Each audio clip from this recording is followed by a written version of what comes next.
আজকে 8টি dark psychological trick বলবো যেগুলো জানা থাকলে আপনাকে সহজে কেউ ম্যানিপুলেট করতে পারবে না। Number 1, silence makes people fear you.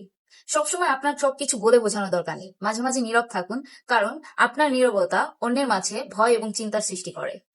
Number 2, distance control attention. আপনি কি অ্যাটেনশন পেতে চান? তাহলে মানুষের কাছ থেকে সবসময় একটু দূরত্ব বজায় রাখুন, কারণ আপনার দূরত্বই আপনাকে অ্যাটেনশন এনে দিবে। Number 3, slow reaction confused ম্যানিপুলেটরস।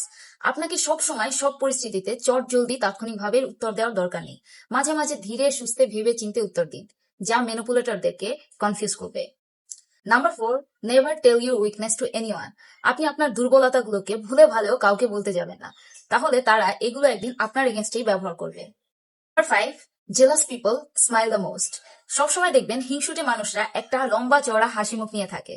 Number 6, anger reveals the true colour. মানুষ যখন রাগান্বিত অবস্থায় থাকে তখন তাকে অবজার্ভ করুন, কারণ রাগের বশেই মানুষ তার আসল চেহারাটা দেখায়।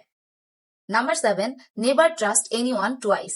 যদি কেউ আপনার বিশ্বাস একবার ভঙ্গ করে, তাকে দ্বিতীয়বার বিশ্বাস করার মতন বোকামি করবেন না। Number 8, always protect your secret. আপনার সিক্রেট আপনার কাছেই রাখতে দিন, কাউকে ভুলের বশেও বিশ্বাস করে বলতে যাবেন না যেন। আর নাম্বার 9, এরকম সাইকোলজিক্যাল ট্রিক জানতে চ্যানেলটি সাবস্ক্রাইব বা ফলো করে রাখুন।